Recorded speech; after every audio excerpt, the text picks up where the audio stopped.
오늘 주신 하나님의 말씀은 출애굽기 16장 13절부터 24절까지 말씀. 출애굽기 16장 13절에서 24절까지 13절에서 24절까지 읽겠습니다.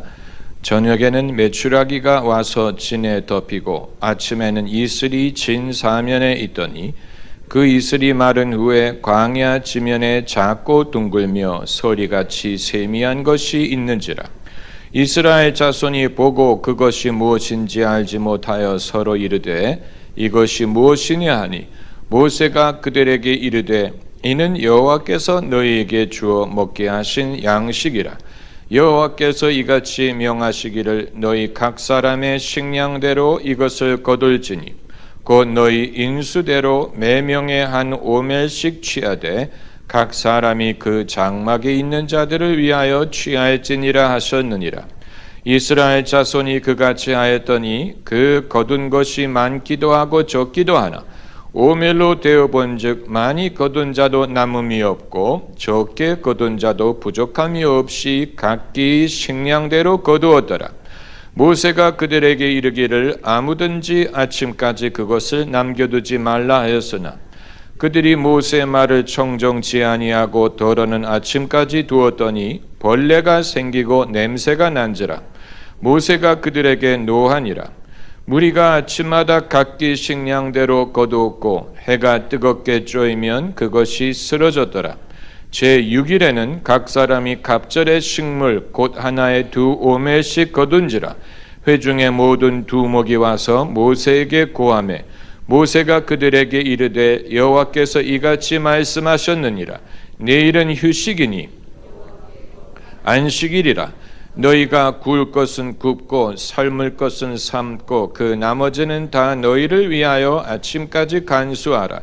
그들이 모세의 명대로 아침까지 간수하였으나 냄새도 나지 아니하고 벌레도 생기지 아니한지라. 아멘.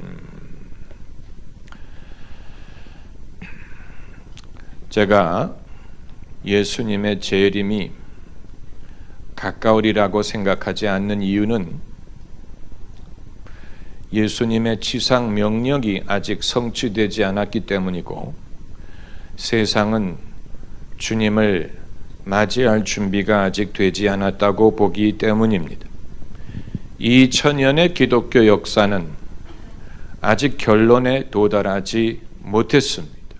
우리는 막연하게 생각하기를 땅끝까지 복음이 전파되기만 하면 끝이 오려니라고 생각을 했지만 땅끝이란 개념은 지구가 평평하다면 땅끝이 존재할 수 있지만 지구가 둥글면 땅끝까지 갔다고 생각했을 때 다시 원점으로 돌아올 수밖에 없는 면이 있습니다.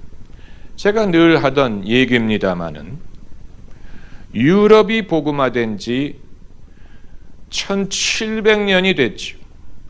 이 이딕트, 이 밀란의 칙령이 300년, 303년입니까? 303년의 일이니까 로마 제국이 복음화된 것이 1700년 전의 일인데 그러니까 유럽이 복음화된 지 벌써 이렇게 오래되었다는 얘기입니다. 그런데 그 많은 세월이 지난 후에 그 신앙의 열기와 잉크는 식어버렸고 유럽은 다시 복음화되어야 할 입장에 이르렀습니다. 아마 어떤 분들은 의아하게 생각하실 것입니다. 왜 목사님은 항상 유럽을 중심으로 생각을 하십니까? 유럽은 믿음을 떠났을지라도 그 다른 대륙이 복음화되고 있지 않습니까? 그러나 한때 기독교 문명의 중심지가 믿음을 탈했다는 말은 이것은 우리에게 아주 심각한 의미를 갖고 있고 우리가 그동안에 생각했던 하나님의 시나리오와 스케줄에 대해서 다시 생각할 수밖에 없는 이유가 되는 것입니다. 우리가 세상을 보는 눈이 있어야 된다고 말씀드리는 이유가 바로 여기에 있습니다. 그냥 맹목적으로 신앙생활을 하고 내 관점에서 예수님이 곧 오시리라고 생각하는 것은 그건 우리 자신을 속이는 것이고, 너희가 이 때를 분별하지 못하느냐, 시대를 분별하지 못하느냐라고 예수님이 물어보신 것처럼 우리는 이 시대를 어느 정도는 분별할 수 있어야 되고, 그래야 우리가 앞으로 얼마만큼 더 가야하는지를 알 수가 있는 것이고, 그리고 우리가 해야 될 것이 무엇인지를 알 수가 있게 될 것입니다. 세상은 그렇기 때문에 다시 한번 복음화 돼야 될 입장에 이르렀습니다. 이 복싱에는, 이 프로 복싱은 몇 라운드까지 갑니까? 15라운드까지 갑니다. 그건 완전히 돈을 빼기 위해서 그 선수들의 기력을 빼는 것이지만, 아마추어 복싱은 몇 라운드까지 가는지 아세요? 3라운드까지 갑니다. 그렇기 때문에 우리는 1라운드에 모든 것이 끝나리라고 생각할 필요가 없이 세계 복음화도 이제 2번째 라운드에 들어갔다고 볼 수도 있습니다. 첫 라운드에 걸리는 시간이 2000년이었어요. 엄청나게 오랜 시간이 걸린 것입니다. 그 2000년에 걸쳐서 이제 겨우 복음이 전 세계에 전파될 수 있는 그런 시점에 도달했는데, 그동안에 먼저 예수님을 믿었던 나라들은 서글프게도 믿음을 많이 떠나가고 기독교의 전통과 문화는 남아있지만, 그러나 그 사람들 마음속에 그리스도가 거하시는 것 같지 않습니다. 제가 좋아하는 영화의 한 장면, 이 각본을 쓴 사람의 식견을 엿볼 수 있는 대사인데, 이 이탈리아의 한 대주교가 이 자기 분수에 있는 그 정원에 있는 분수 속에 돌을 하나 꺼내 가지고, 이 돌은 물 속에 수개월 동안 있었던 것이다. 그러면서 그 돌을 깨뜨려 가지고 속을 보여주면서 몇 개월 동안 물 속에 있었지만 그 속은 완전히 드라이하다, 완전히 말라있다. 다시 말하면 물이 그 속에 들어가지 못했다는 얘기. 마찬가지로 유럽의 사람들은 수천 년 동안 기독교 문명 속에 있었지만 그리스도가 그들 속에 거하시지 않는다. 아주 유명한 대사예요. 이것은 유럽인에 대해서 우리가 묻게 하는 것뿐만이 아니고, 우리는 어떠한가를 생각하게 만들죠. 우리는 상대적으로 짧은 기간 동안 신앙을 갖게 되었는데, 과연 그리스도가 우리 안에는 거하신다고 말씀할 수 있을까? 그러니까 여러분, 하나님이 세상을 사랑하사 독생자를 보내주셨는데, 세상이라는 것이 한두 세대를 살고 끝나는 것이 아니고, 할아버지가 아버지를 낳고 아버지가 손자를 낳고 증손자를 낳고 대대손손 이어지는 한 어느 한 세대의 세상 끝까지 복음이 전파됐다고 하더라도 그 다음 세대가 믿음을 이어가리라는 보장이 없습니다. 과연 성경을 기록한 선지자들과 사도들이 이 점을 염두에 두었을까? 우리가 생각하게 만듭니다. 과연 그들이 성경을 기록할 때 이 복음이 땅끝까지 증거되고 그제야 끝이 오리라고 했는데, 지리적으로 땅끝을 말하였지만, 그러나 우리가 알고자 하는 것은 지속되는 세대의 끝을 어디까지 정할 것이며 어느 세대까지 복음이 전파되고 끝이 온다고 말할 수 있느냐. 왜냐하면 한 세대에 모두가 예수님을 믿었을지라도 그 다음 세대, 다음 세대가 믿음을 지속하리라는 보장이 없다면 다시 복음화해야 되는 과제가 생기는 것입니다. 그렇지 않습니까? 오순절날 성령을 받았던 120명이 다 뜨거운 신앙을 가졌지만 그 다음 세대는 어떠했을까? 그 다음 세대는 어떠했을까? 120명의 후손이라고 하더라도 그들이 다 똑같은 성령 충만을 유지했으리라는 보장은 없는 것입니다. 우리가 20세기를 본 것은 20세기에서 발견한 사실은 20세기 초반만 하더라도 이런 문제가 존재하지 않았어요. 1950년, 1960년까지만 하더라도 서구 사회는 상당히 모범적인 기독교 국가였습니다. 그래서 학생들은 학교에 갈 때 넥타이를 메고 다니고 여학생들은 전부 다 스커트를 입고 다니고 주일날 교회를 갈 때는 남자는 넥타이를 메고 정장을 하고 그것이 그들의 문화였습니다. 그런데 1960년대에 들어가기 시작하면서 현저하고 급격한 변화가 일어나기 시작했는데, 그래서 학생들은 우리가 더 이상 넥타이를 매지 않고 정장을 입지 않고 교회를 가지 않고 부모의 말을 듣지 않고 그리고 사회와 교회가 우리에게 요구하는 성윤리를 우리는 더 이상 쫓지 아니하고 우리가 원하는 일을 하고 우리가 즐기고 싶은 삶을 살겠다. 한꺼번에 이 모든 것이 폭발하듯이 터져 나왔습니다.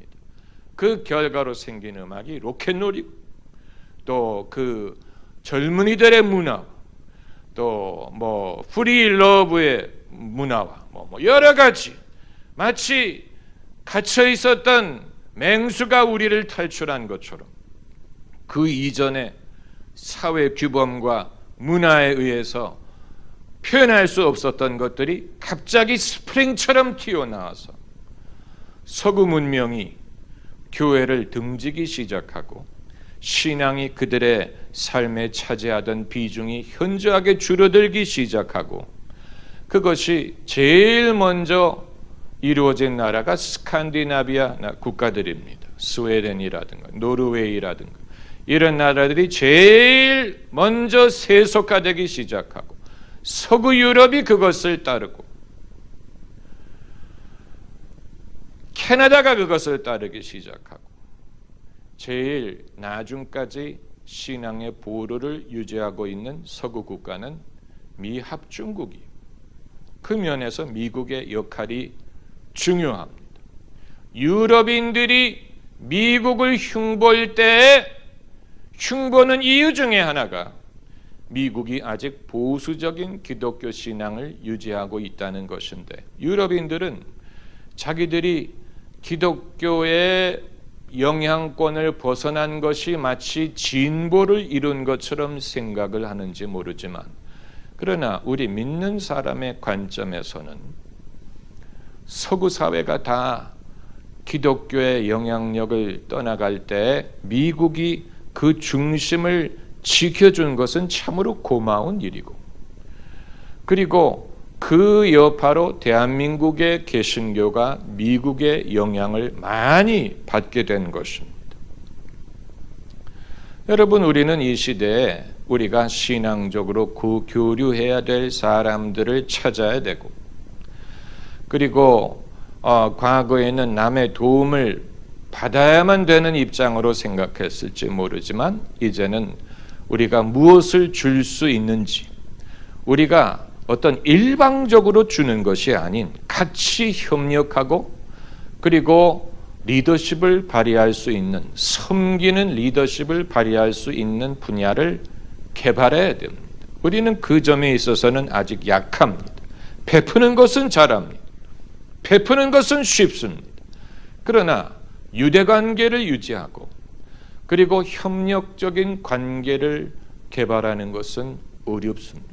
이것은 문화적인 적응을 요구하고 또 우리의 이 관점이 넓어질 것을 요구하고 우리가 좀 더 국경을 넘어 유대관계를 갖고 우리는 서로 한국 사람들끼리 사귀는 것은 엄청나게 잘하는데 일단 국경을 넘어가면 좀 어색해하고 좀 불편해하고 이 칵테일 파티 같은 상황에서 이렇게 사람들을 찾아가서 인사를 하고 자기를 소개하는 것보다는 약간 구석에 서가지고 아는 사람끼리 이렇게 서 있는 것을 편하게 생각하는 그런 문화예요.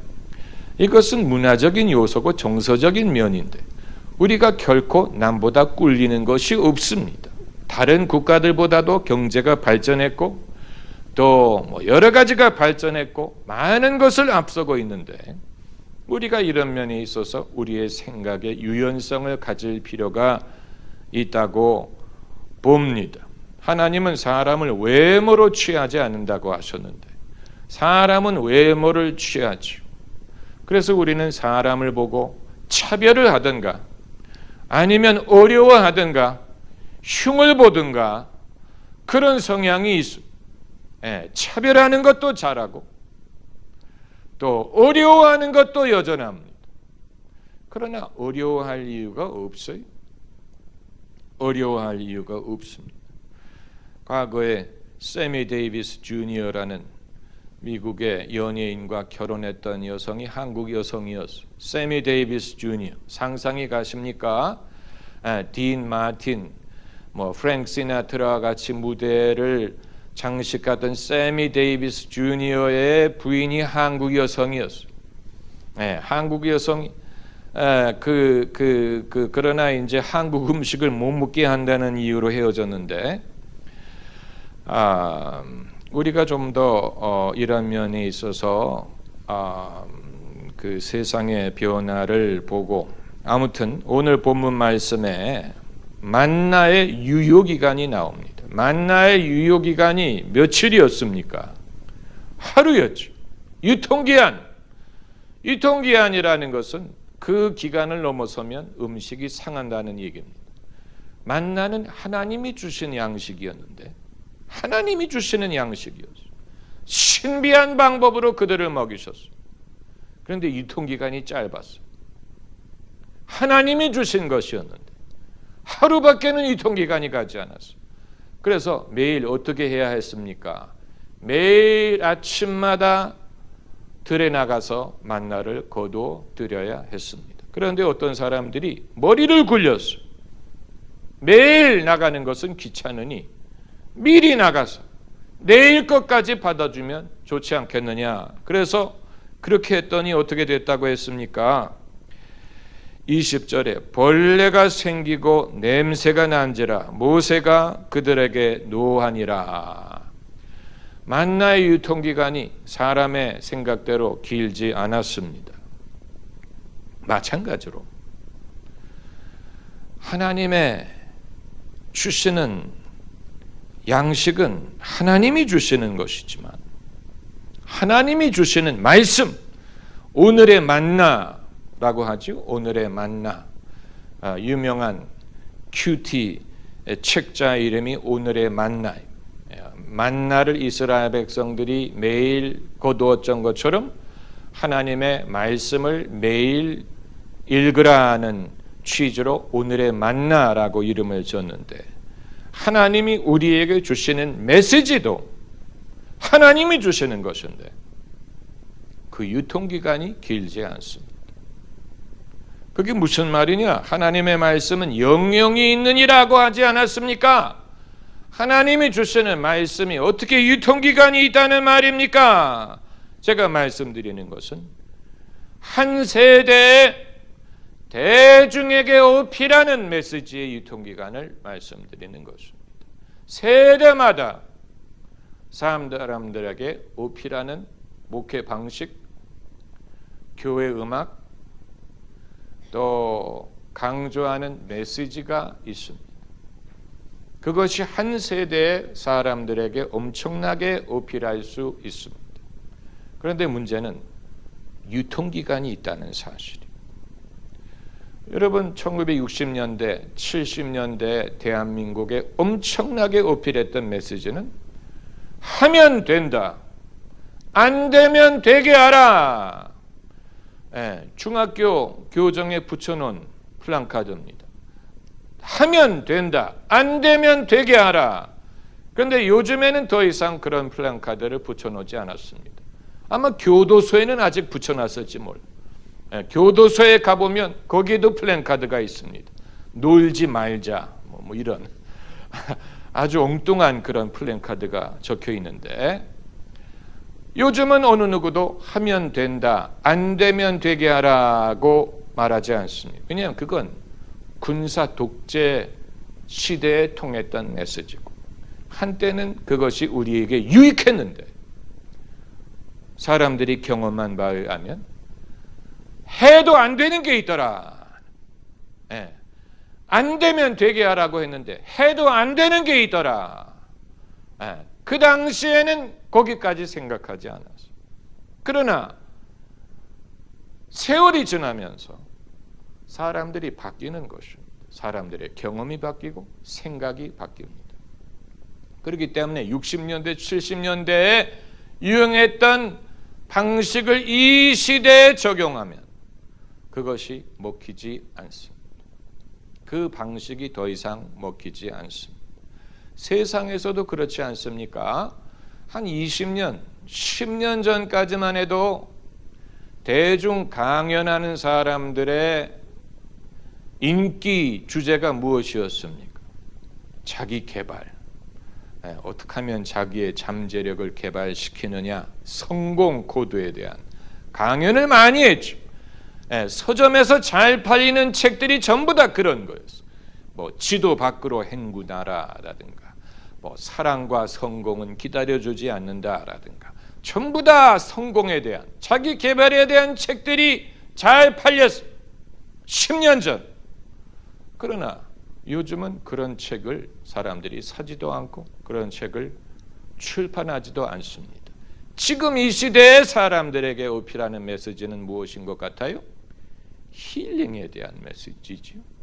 사람들이 그만큼 바뀌었다는 얘기. 옛날에는 하면 된다, 뭔가 해보자, 이것이 사람들에게 어필을 했다면, 지금은 안 되는 걸 어떻게 하느냐, 어떤 사람들의 상처, 또 사람들의 실망, 이런 것에 대해서 위로를 하는 소위 힐링 메시지가 유행을 합니다. 그래서 사람마다 뭐 예배를 드리면 힐링이 된다느니, 아예 이제는 힐링이란 말이 한국어가 됐어요. 그게 도대체 무엇을 뜻하는지는 정의를 내리지 않고 그냥 말하면 서로 알아듣는다고 생각하는 듯합니다. 사실은 치유라는 말인데, 상처가 치유된다는 얘기인데, 뭐 은혜스러운, 뭐 감동적인 노래를 들으면 과연 상처가 치유가 된다는 말인지 아니면 기분이 좋다는 말인지는 모르겠지만, 그러나 힐링이라는 메시지도 영원히 어필을 할 것은 아닙니다. 아마 이미 지나가고 있는지도 몰라요. 사람들이 식상하고 있는지도 몰라요. 사람들이 이제 새롭게 찾는 메시지는 또 다른 것이 될 수도 있는데, 마찬가지로 교회 음악도 그렇습니다. 요즘에 적어도 한 10년 전까지만 해도 선풍적인 인기를 끌었던 교회 음악은 힐송이라는, 힐송 다 들어보셨을 것입니다.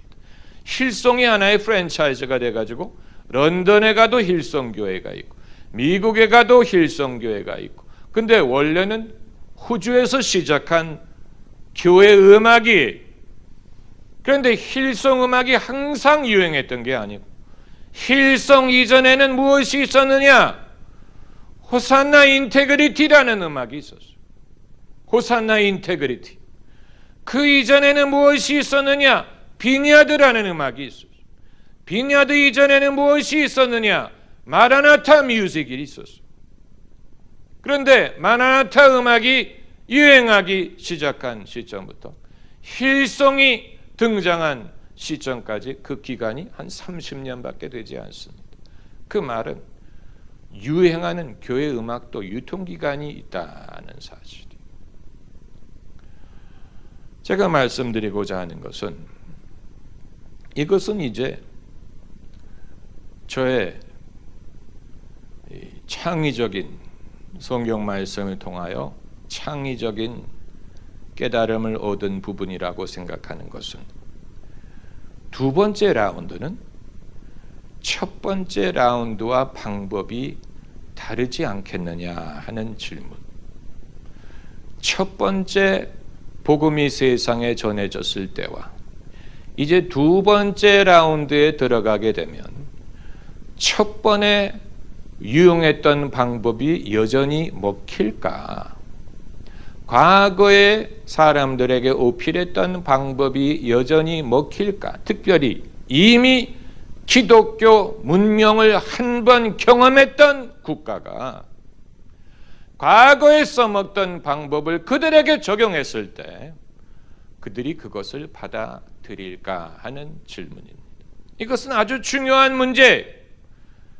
처음 받아들이는 국가에는 그런 질문을 할 필요가 없을 것입니다.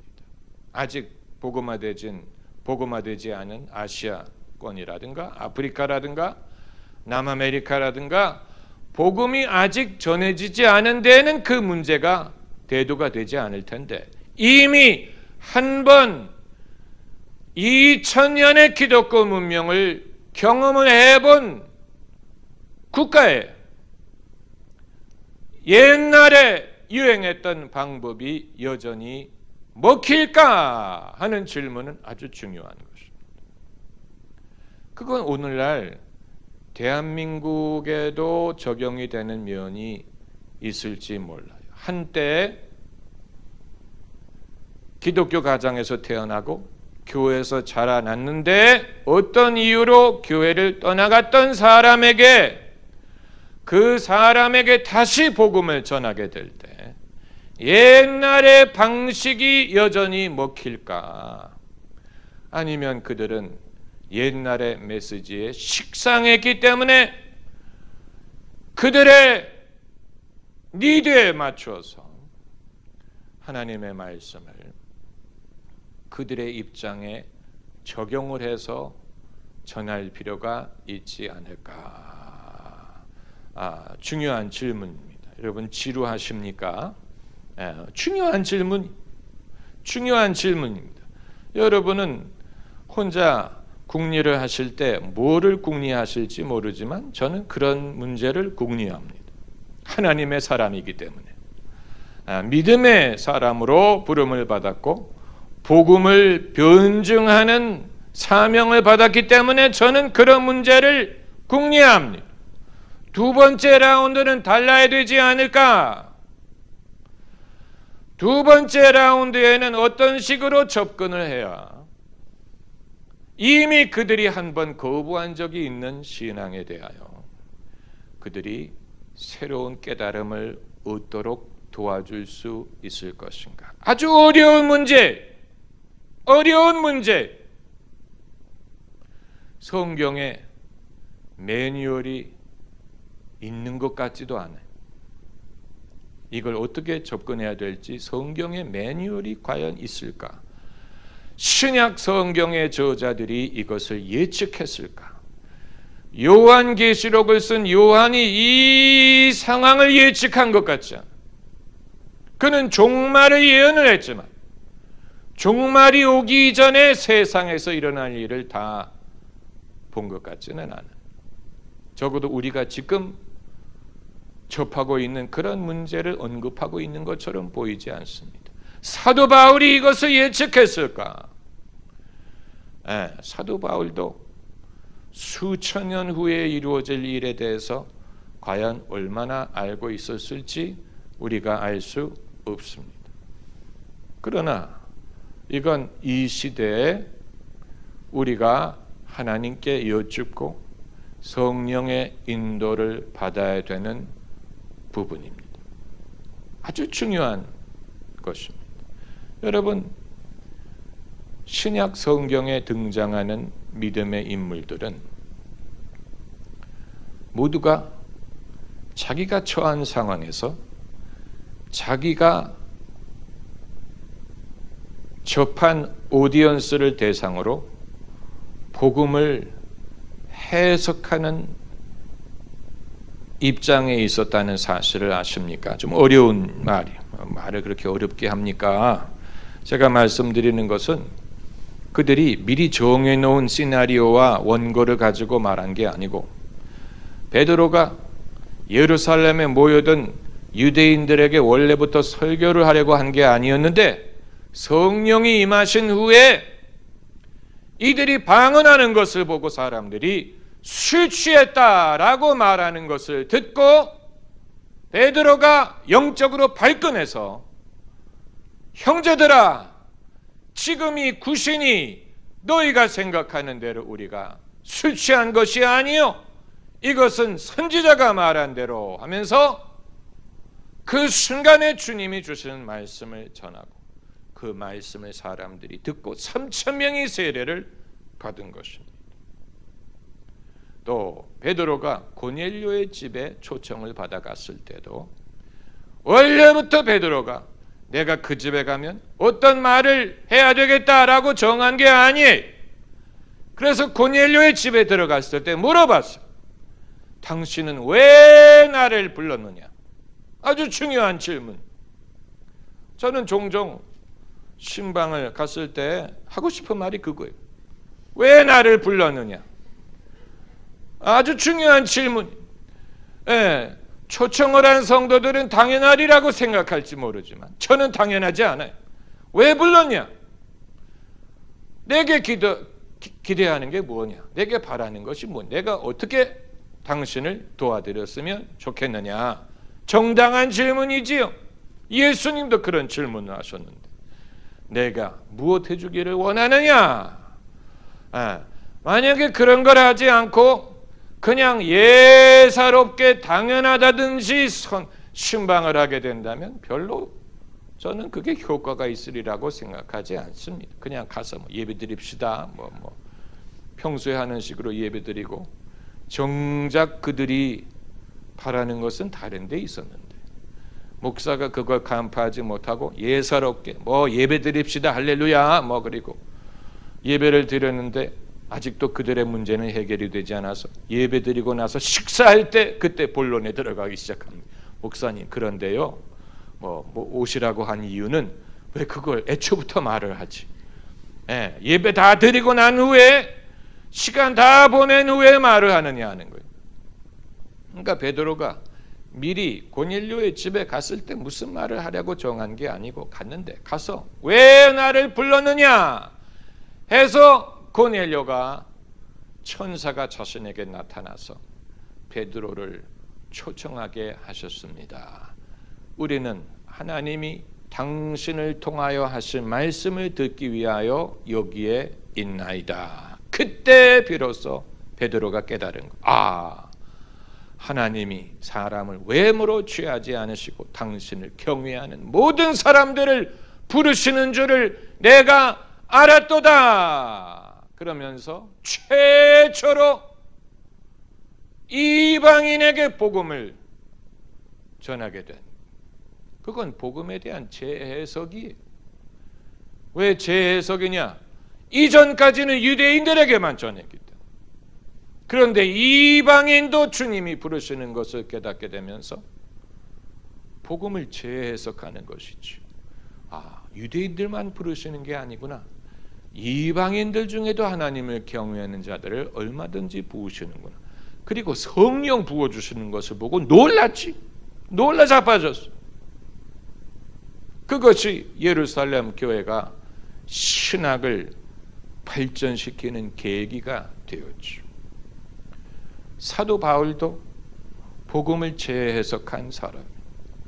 그래서 바울 서신을 읽어보면 바울 서신이 복음서보다도 먼저 기록이 됐는데 갈라디아서, 데살로니가 전서 같은 책은 마가복음보다 먼저 기록이 됐어. 그러니까 최초로 기록된 신약 성경의 문서가 바울 서신이었다는 얘기. 주 40년, 50년 예수님이 승천하시고 20년 만에 쓴 책 바울 서신. 근데 바울 서신을 읽어보면 예수님의 그 많은 교훈을 담고 있지 않습니다. 놀라운 일이. 아마 복음서를 쓸 수밖에 없었던 이유가 거기에 있었는지도 몰라요. 바울이 서신을 썼는데 예수님을 전하지만 예수님의 가르침을 포함하지 않았대더라. 안 되겠구나. 예수님의 가르침을 우리가 세상에 전해야 되겠구나 해서 복음서를 부랴부랴 썼는지도 몰라요. 그때 상황을 우리가 그때 안 살았기 때문에 알 수 없지만 바울 서신의 여파로 복음서를 기록할 이유를 그들이 느꼈는지도 모릅니다. 그러나 제가 말씀드리고자 하는 것은 사도 바울이 예수님을 전하였지만 예수님의 그 많은 가르침을 포함시키지 않았고 서신에 포함시키지 않았다는 얘기. 고린도 전후서, 무슨 데살로니가 전후서, 로마서 읽어봐도 예수님의 산상순이라든가 예수님의 비유라든가 그런 것이 거의 등장하지 않죠. 오히려 복음서에 없는 말씀을 바울이 인용한 구절이 받는 자보다 주는 자가 복되도다. 그 구절이 붉은 잉크로 인쇄되어 있는 것을 보면 예수님이 하신 말씀이라는 얘기인데 이건 이제 신학적인 연구가 필요한 부분입니다만 한 가지 분명한 것은 사도 바울도 이방인 교회의 서신을 쓸 때 복음을 재해석했다는 얘기. 사람이 어떻게 구원을 받느냐 하는 부분에 있어서 아주 분명하게 예수 그리스도를 구주로 믿음으로 구원을 얻는다라고 복음을 정의했어요. 복음을 정의했어요. Define the gospel. 복음을 정의한다는 말은 아주 중요한 말입니다. 우리가 서로 대화를 분명하게 할 수 있는 근거는 서로 사용하는 단어를 정의했기 때문입니다. 네? 구원이란 말. 만약에 제가 그 말을 정의하지 않고 100번 사용하면 여러분은 100번 궁금하게 생각하고 목사님이 자꾸 구원하는데 구원이 뭐야? 왜 10원이 아니고 9원이야? 정의해야 돼.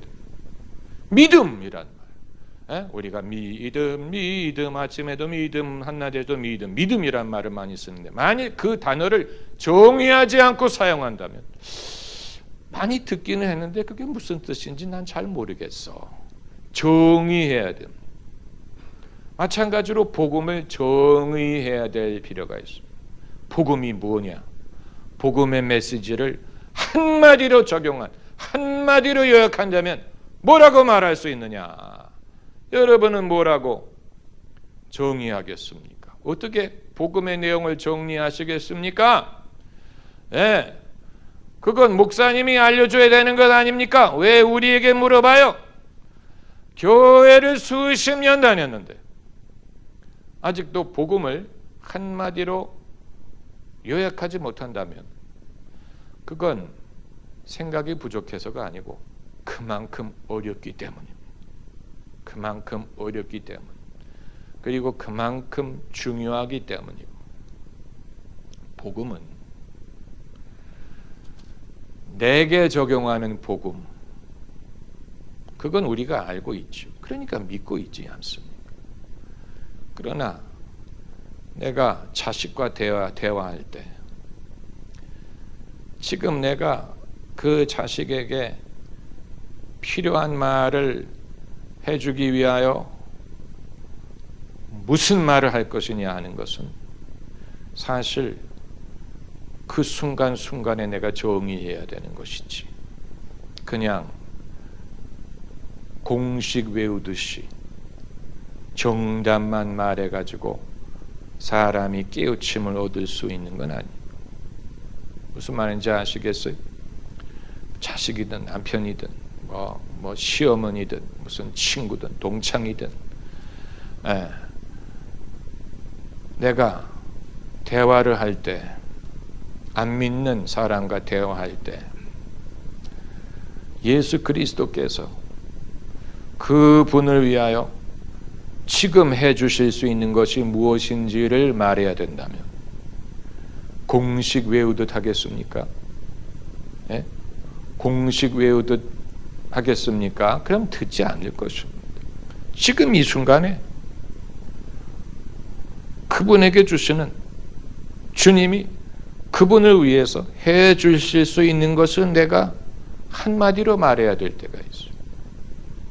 그게 무엇이냐? 그건 그때마다 우리가 복음을 정의해야 된다는 얘기. 기쁜 소식. 그 사람에게 주시는 기쁜 소식. 그 사람에게 해당하는 하나님의 기쁜 소식. 그 사람에게 주시는 하나님의 생명의 메시지를 정의해야 돼. 예수님이 만나는 사람마다 복음을 정의하셔서 선포하셨다고 보면 됩니다. 중풍병자에게는 소자야 내 죄사함을 받았느니라. 그것이 예수님이 그 사람에게 정의하신 복음이요. 부자 청년에게는 내 소유를 팔아 가난한 자들에게 나눠주고 너는 나를 쫓으라. 그것이 그 사람에게 주시는 복음을 정의한 것일 수도 있었어요. 베드로에게는 지금까지는 내가 고기를 잡았으나 앞으로는 사람을 낚으리라. 그것이 베드로에게 주신 메시지였죠. 38년 된 병자에게는 내가 낫고자 하느냐? 그 질문이 그 사람에게 주시는 메시지죠. 또 우물가의 여인에게는 좀 길었지요. 어느 것이 복음이었느냐? 뭔데 남편을 데려오라고 하는 것이 복음이었을까? 아니면 내가 너에게 물을 달라 하는 자가 누군지 알았더라면 그에게 구하였을 것이요 그가 너에게 생수를 주었으리. 그것이 복음이었을까? 그러나 그 여인에게 예수님이 전하신 메시지가 분명히 있었다는 얘기입니다. 제가 오래전에 교회를 안 다니던 어르신이 이제 세상을 떠날 때가 된 것 같다고 병원에 찾아와서 말씀을 전해달라는 부탁을 받고 갔는데 그 가족들이 한 사람도 없었어요. 저와 단둘이 그 환자분과 저가 대화했어요. 그 가족들은 그 자리에 없었어요. 왜 없었는지 단둘이 이분이 이제 숨쉬기가 어려우시니까 제가 그 왼쪽에 앉았는데 저를 보고 이렇게 돌아 누우셨어요. 앉으실 수가 없었어요.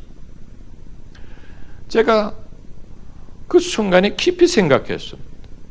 이분에게 내가 무슨 말을 하면 들을까? 만약에 그때 남들이 전하는 공식대로 했으면 아마 성의 없다고 느꼈을 것입니다. 이분이 이 말을 하려고 나를 찾아왔냐? 그래서 제가 그분이 이제 옆으로 돌아 누워서 저를 바라보고 누워서 저를 바라보고 있지요. 제가 가까이 얼굴을 대고 무슨 말을 할까? 무슨 말을 할까? 그러면서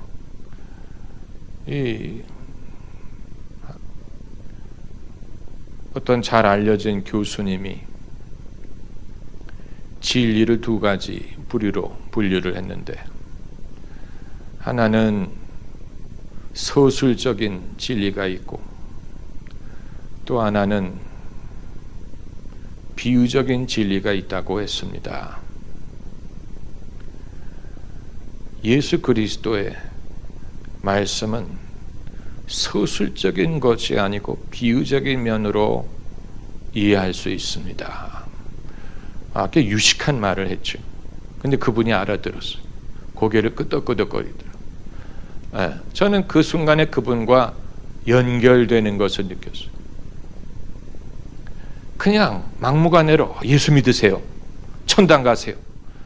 이렇게 얘기하면 그분은 성의 없다고 생각했을 것입니다. 내가 지금까지 살아온 길을 이 사람이 안다면 지금 이 시점에 나에게 그 말이 얼마나 의미가 있는지 없는지를 생각했을 것인데 만약 내가 그 사실을 알았다면 벌써 믿지 않았겠느냐. 그러니까 똑같은 예수 그리스도의 복음이지만 그분에게 적어도 그분에게 의미 전달이 되게 하기 위해서는 지금까지 왜 기독교에 대해서 생각해 보지 않았겠습니까? 그러나 그걸 자기에게 해당되는 것으로 생각하지 않은 이유가 있다면 서술적인 진리의 기준에 있어서는 이해가 안 됐다는, 기독교가 이해가 안 됐다. 천국이니 구원이니 뭐 십자가니 이해가 되지 않았어요. 그러나 진리를 소설적으로만 이해할 수 있는 게 아니고 비유적인 방법, 이 비유적인 상징적인 방법으로 접근하게 되면 훨씬 그것이 이해가 되고 납득이 되고, 그러니까 이 모든 것에 있어서 오늘 본문을 다시 한번 찾아보세요. 어제 먹었던 만나가 그 다음 날까지 남겨두었더니 어떻게 됐습니까? 벌레가 생기고 냄새가 난처럼. 하나님이 주신 선물인데도 그랬어요.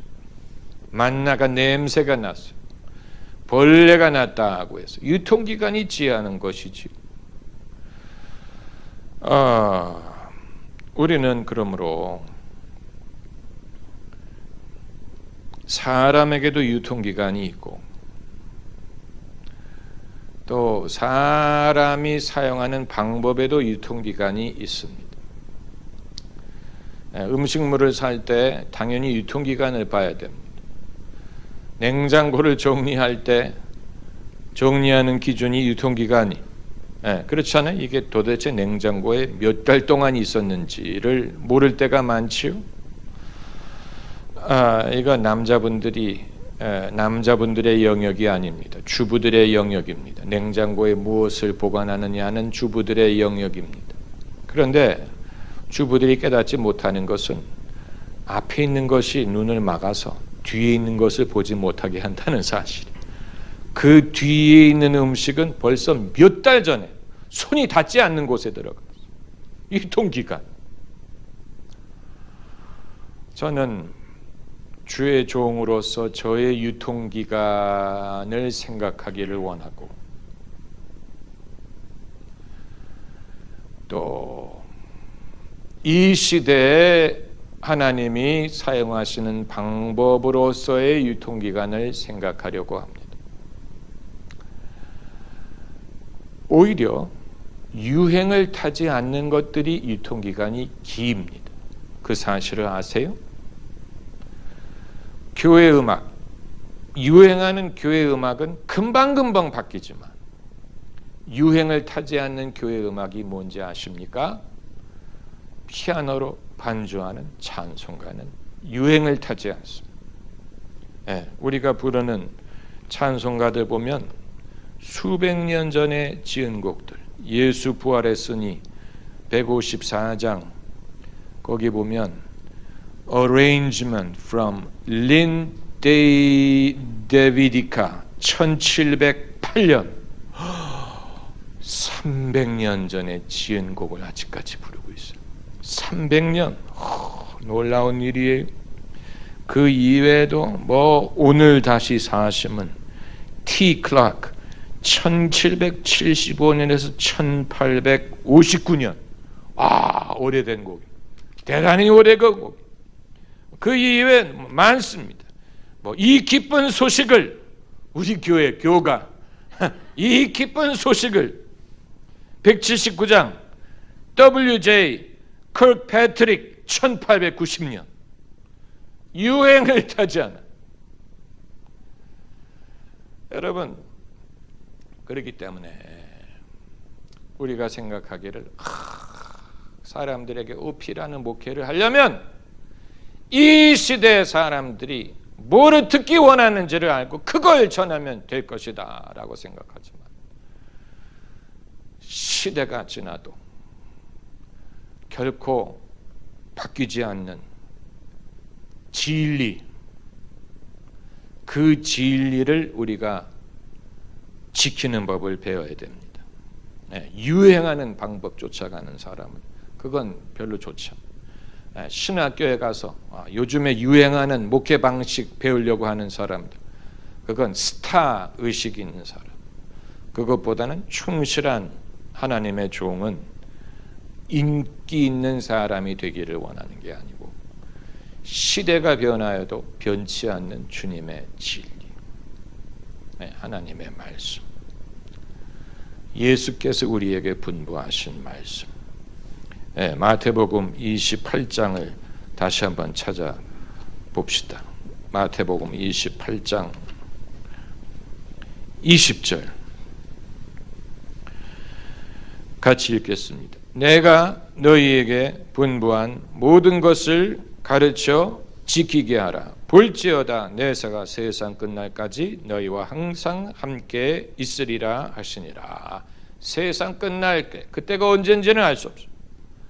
그때가 언젠지 섣불리 우리가 예측할 수 없습니다.